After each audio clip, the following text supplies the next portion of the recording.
की 5वीं सालगिरह के मौके पर पूरे अब तक में इस वक्त सेलिब्रेशन जारी है और ना सिर्फ इस वक्त तक के जो मनाजिर आप देख सकते हैं, इस्लामाबाद ब्यूरो में शानदार तकरीब का एहतमाम किया गया है और इस तकरीब में वज़ीर मुमलिकत बराए इत्तलात मरियम औरंगज़ेब ने भी खुसूसी शिरकत की है। मनाजिर आपको दिखा रहे हैं इस्लामाबाद ब्यूरो के, ये मनाजिर है जहाँ पर स्पेशल अब तक का केक काटा गया है।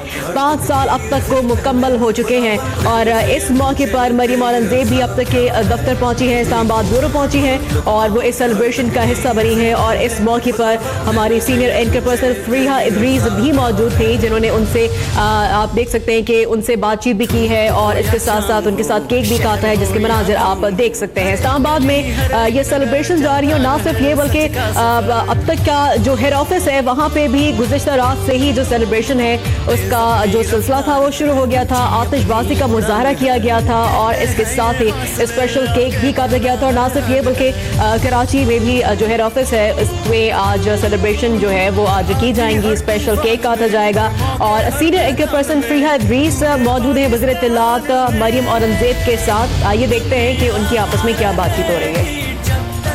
मरियम साहिबा, थैंक यू सो मच। एक तो मीडिया के हवाले से बहुत सारे मामला आजकल सरगर्म भी हैं और ऐसे वक्त में हम अपना 5वां साल मुकम्मल करें कोशिश करते हुए पूरी न्यूट्रलिटी के साथ, लेकिन इस वक्त जो सहाफ़त का मेयार है या जो चैलेंजेस हैं उनके हवाले से एज इंफॉर्मेशन मिनिस्टर आपने क्या क्या मामला देखे? बिस्मिल्लाहिर्रहमानिर्रहीम। सबसे पहले तो मैं अब तक चैनल को और इससे वाबस्ता जितने भी लोग हैं, तमाम working journalist, reporters, Sarfaraz Hussain Shah साहब, फ़हद अली शाह, उन सबको मुबारकबाद देना चाहूँगी और जिस जगह के ऊपर भी अब तक मौजूद है और उनके साथ जुड़े वाबस्ता जितने भी लोग हैं उनको 5वीं सालगिरह मुबारक हो। अब तक जो चैनल है जो मैंने 1.25 साल 1.5 साल वजारत में गुजारा, ये उन चैनल्स में से है जहाँ अभी भी सहाफ़त की असल रूह मौजूद है और जो असल ख़बर से की असल जुज़ियात हैं उन पे मबनी जो ख़बरें हैं और आपके जो टॉक शोज़ हैं, वो जो कोड ऑफ कॉन्डक्ट है पेमरा का, उसके अकॉर्डिंगली हमेशा ज़िम्मेदारी के साथ आप लोग ख़बर देते हैं। शायद आप सबसे पहले सबसे आगे ना हों ख़बर देने में, लेकिन ज़िम्मेदारी में आप ज़रूर उन चैनल्स में हैं जो सबसे आगे और सबसे पहले ज़िम्मेदार ख़बर देते हैं। तो इस पर भी मैं आप सबको मुबारकबाद देना चाहूँगी जो जिनका ताल्लुक़ अब तक TV से है। फरिया आप का एक और रोल है, बेजाद सलीमी साहब ने अभी ज्वाइन किया है, फ़हद जो आपकी लीडरशिप है, सरफराज साहब, एक माइंडसेट होता है और उस माइंडसेट को इंटैक्ट रखना, क्योंकि जो ख़बर है वो कमर्शलाइजेशन उसकी काफ़ी हो चुकी है, उसकी सेंसेशन भी इतनी ज़्यादा है, लेकिन फिर भी आप लोग तहम्मुल के साथ और ज़िम्मेदारी के साथ जो काम कर रहे हैं, अल्लाह करे आइंदा आने वाले सालों में आप इसी ज़िम्मेदारी के साथ काम करें। मुल्क में आपने जो सवाल किया था कि सहाफ़त का मेयार, उसमें मैं ये कहूँगी, और क्योंकि मेरी ज़िम्मेदारी रही 1.5 साल, तो जब तक हम इनफरादी और इज्तमाई तौर के ऊपर ज़िम्मेदार नहीं होंगे, किसी किस्म का भी कानून हो, लॉ हो, रूल हो, उसकी इम्प्लीमेंटेशन नहीं हो सकती, क्योंकि आखिर में हमने ही लॉ को अबाइड करना है, हमने ही लॉ की इम्प्लीमेंटेशन करनी है। तो हम सब मिलकर, चाहे वो वर्किंग जर्नलिस्ट हो, चाहे वज़ीर इत्तलात हो, चाहे पॉलिटिकल पार्टीज़ के रिप्रेजेंटेटिव्स हों, चाहे मीडिया हाउसेस के रिप्रेजेंटेटिव्स हों, जब तक वो कलेक्टिव माइंडसेट नहीं होगा, कलेक्टिव एटीट्यूड और सोच नहीं होगी, जो हम चाह रहे हैं सहाफ़त जिस लेवल पे, जिस मेयार पे चली जाए, वो नहीं हो सकता।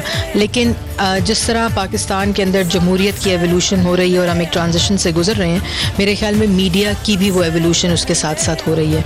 और आप देखें कि लोगों के जो सेंसेशन ख़बर है, फेक न्यूज़ का जो दौर चल पड़ा है, जो रवायत चल पड़ी है, उसके ऊपर जो पब्लिक डिमांड है वो भी कम हो रही है। अगर आप रेटिंग्स देखें तो 8 बजे 9 बजे रेटिंग अब एंटरटेनमेंट चैनल्स की ज़्यादा हो रही है, क्योंकि लोग थक चुके हैं, थ्रेशोल्ड लेवल्स अटेन हो चुके हैं। इतनी अफरा तफरी, इतनी हलचल, इतनी नेगेटिविटी, एक इंसान जो है वो अपने नेचुरल उसके अंदर टेंडेंसी है इन्नेट, उस थ्रेशोल्ड तक पहुंचने के बाद उसने डिक्लाइन करना ही करना है। तो मैं समझती हूँ कि ये भी एक ट्रांजिशन है, एवोल्यूशन है। बहुत जल्द अगर हम इससे गुजर जाएँ तो हम सब के लिए और मुल्क के लिए बेहतर होगा। ओके, आपने बहुत सारे अहम काम किए हैं अपने मुख्तसर से टेन्योर में और अब क्योंकि इंटरिम गवर्नमेंट आने की बातें हो रही हैं, सो क्या एक फिल्म इंडस्ट्री के हवाले से बहुत ज़्यादा आपकी जो खिदमात है, I think will remember that, उसके अलावा भी आप क्या क्या समझती हैं कि इस अरसे में क्या आप डिफरेंस ला सकें? देखिए, एक तो राइट टू इन्फॉर्मेशन एक्ट है, उसके लिए मैं पूरी टीम जिन्होंने उस पर काम किया, परवेज़ रशीद साहब ने ये काम शुरू किया था और उसको हमने हतमी उस शक्ल दी। और जो मालूमात की रसाई है वो एक ऐसा लॉ है जिससे गवर्नेंस जो है पब्लिक सेक्टर की बहुत बेहतर होगी, क्योंकि जो चाहेंगे आप पब्लिक रिकॉर्ड है और आप उसको एक्सेस कर सकते हैं। इसके साथ साथ जो PID के लेवल के ऊपर transparency, everything whatever advertisements are given are on website, तो दैट्स ह्यूज स्टेप फॉरवर्ड, क्योंकि ऐसा पहले नहीं हुआ था। वेज बोर्ड 16-17 साल के बाद कॉन्स्टिट्यूट हुआ है, जो वर्किंग जर्नलिस्ट के लिए और जो कैमरामैन हैं, जो बिल्कुल रिपोर्टर उस सतह पर हैं, उनके लिए है, जो मैं समझती हूँ कि उनका हक था, जो उनको मिला। एक कोशिश की और जो कि कामयाबी हुई, अल्लाह ताला ने उसमें मदद फरमाई। उसके बाद फिल्म पॉलिसी, क्योंकि मैं समझती हूँ कि जहाँ दहशतगर्दी 30 से 35 साल रही, इस मुल्क की परसेप्शन भी बदल गई दुनिया के ग्लोब के ऊपर, और वो परसेप्शन जो दूसरे ममालिक हैं जिसमें Iran, Qatar, Saudi Arabia, China, उन्होंने अपनी ब्रॉडकास्टिंग और फिल्म के ज़रिए अपनी परसेप्शंस और स्क्रीन टूरिज़म और बहुत सी चीज़ों में इस्तेमाल किया। पाकिस्तान इस खित्ते में वो मुल्क था जो 1960 की दहाई में we were the 3rd largest film producing country. हमारी परसेप्शन भी बेहतर थी, हम स्क्रीन के ऊपर थे दुनिया पूरी में। लेकिन फिर डिटेरियोरेशन हुई दहशतगर्दी की वजह से, हमारे सिनेमा हाउसेस प्लाजा बन गए, पेट्रोल पंप्स बन गए, एंटरटेनमेंट, इंगेजमेंट, स्पोर्ट्स के ग्राउंड जो हैं वो डिजर्टेड हो गए। लेकिन अब आप देखें, स्पोर्ट्स का रिवाइवल है, म्यूज़िक इंडस्ट्री का रिवाइवल है। तो इसी परसेप्शन जो it's not just film but the objective is कि इस टूल के ज़रिए पाकिस्तान की जो परसेप्शन है, पाकिस्तान का पॉजिटिव इमेज है, वो पूरी दुनिया में हो। और एंटरटेनमेंट के ज़रिए जो आपकी अपनी 60% आबादी यंगस्टर्स हैं, उनकी इंगेजमेंट के लिए अगर आपने ना किया तो यही आपके जो आज we feel pride in that 60% is a young population, लेकिन अगर आपने इनको इंगेज ना किया तो यही लाइबिलिटी बन जाएगी, खुदा न खास्ता।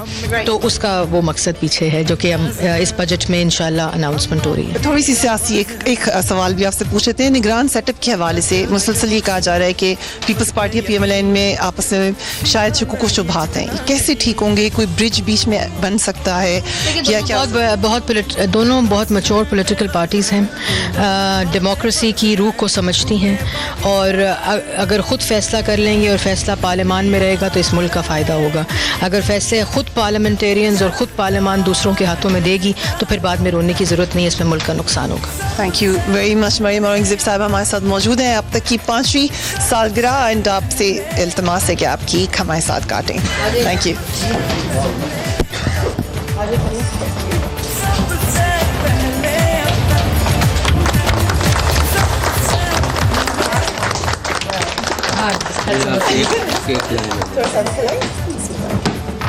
बड़ा चम्मच है वैसा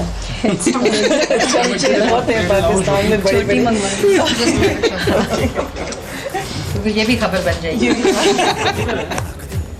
आपने देखा कि जो इस्लामाबाद ब्यूरो है वहाँ पर अब तक की 5वीं सालगिरह का केक कट गया, और इसके साथ ही वज़ीर इत्तलात मरियम औरंगज़ेब वहाँ पर मौजूद थी, जिन्होंने अब तक की सेलिब्रेशंस में हिस्सा लिया, और साथ साथ उन्होंने केक भी काटा। फ़रियाद रईस उनके साथ मौजूद हैं, और पूरा जो इस्लामाबाद ब्यूरो है वो इस वक्त सेलिब्रेट करें। ना सिर्फ इस्लामाबाद ब्यूरो बल्कि तमाम जो अब तक के ब्यूरोज़ हैं वहाँ पर भी ये सेलिब्रेशन जारी है, और जो हेड ऑफिस है कराची का, वहाँ पर गुज़िश्ता रात से ही ये सेलिब्रेशन जारी हैं, और हेड ऑफिस में भी केक अब से कुछ ही देर बाद कटे और ये जो तमाम जो तकरीब है इसका इनेकाद किया जाएगा। और इसके साथ साथ आपको ये भी बताएं कि इस मौके पर वज़ीर इत्तलात मरियम औरंगज़ेब पहुंची थी इस्लामाबाद ब्यूरो अब तक के ऑफिस में, और वहां पर उन्होंने केक काटा है, और उन्होंने नेक जो बेस्ट विशेज़ हैं वो भी अब तक को दी हैं।